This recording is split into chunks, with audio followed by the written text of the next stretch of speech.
નમસ્કાર, આપ જોઈ રહ્યા છો નેશન પ્લસ ન્યૂઝ. હું છું આપની સાથે હેતલ ભગત.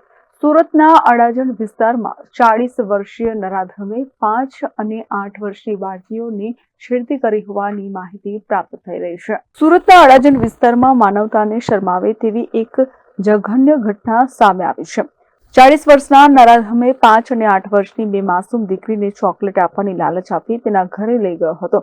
અહીં બાળકીઓ સાથે શારીરિક અડપલાસ શરૂ કર્યા હતા. જોકે 8 વર્ષની દીકરીએ શૌર્ય દર્શાવી આરોપી સામે હિંમતભેર આગળ આવી અને હાથમાં બચકું ભરી બચાવ કર્યો હતો. ત્યારબાદ બંને દીકરીઓ ત્યાંથી ભાગી છૂટી હતી. ઘટના અંગે દીકરીના પરિવારે ફરિયાદ નોંધાવતા પોલીસે આરોપીની અટકાયત કરી વધુ તપાસ હાથ ધરી છે. આ અંગેની પોલીસ પાસેથી મળતી માહિતી મુજબ આ ઘટના શુક્રવારે બપોરે અંદાજે 2 વાગે ઘટી હતી. આરોપી વિજય રાઠોડ પોતે છૂટક મજૂરી કરે છે અને તેની પત્ની, દીકરા અને દીકરી સાથે રહે છે. આરોપીની શેરીમાં રહેતા પરિવારની એક 5 વર્ષની દીકરી છે અને 8 વર્ષની એક બાળકી અમદાવાદથી વેકેશનમાં મામાના ઘરે આવી હતી. આરોપીએ આ બંને દીકરીને ચોકલેટ આપવાના લાલચ આપી હતી અને પોતાના રૂમમાં બોલાવી હતી. અહીં આરોપી વિજય રાઠોડ રૂમમાં બંને દીકરીઓ સાથે હડપલા કરવાનું શરૂ કર્યું હતું. ત્યારે 8 વર્ષની દીકરીએ ડર્યા વગર વિજયના હાથમાં જોરદાર બચકું ભરી લીધું હતું. આ અચાનક હુમલાથી આરોપી છકી ઉઠ્યો હતો અને તેને બાળકીને છોડી દીધી હતી, જેનો ફાયદો ઉઠાવીને બંને દીકરી ત્યાંથી તાત્કાલિક ભાગી છૂટી હતી. આ અંગે ડીસીપી રાકેશ બારોટે જણાવ્યું હતું કે અડાજણ પોલીસ મથકમાં પોક્સો અને છેડતી સહિતની કલમો હેઠળ ગુનો નોંધવામાં આવ્યો છે.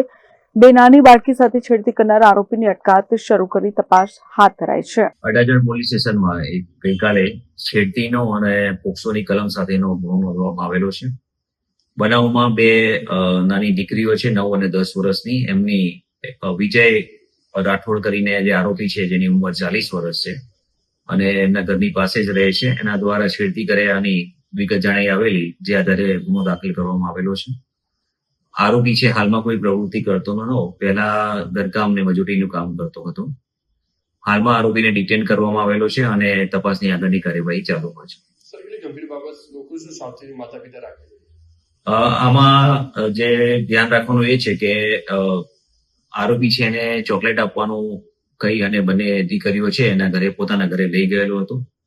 આથી દરેક જે વાલી છે એમણે પણ પોતાના બાળકોને આ બાબતે સમજ કરવી જોઈએ કે આવી કોઈ લાલચ આપીને આપણને કોઈ વ્યક્તિ કહે તો એની સાથે દોરાવવું નહીં જોઈએ. Bureau report, Nation Plus News, Surat. સમાચારોના સતત અપડેટ મેળવવા માટે અમારી નેશન પ્લસ ન્યૂઝની યુટ્યુબ ચેનલને સબસ્ક્રાઇબ કરો, બેલ આઇકન દબાવો અને જોડાયેલા રહો ફેસબુક, ઇન્સ્ટાગ્રામ અને ટ્વિટર પર.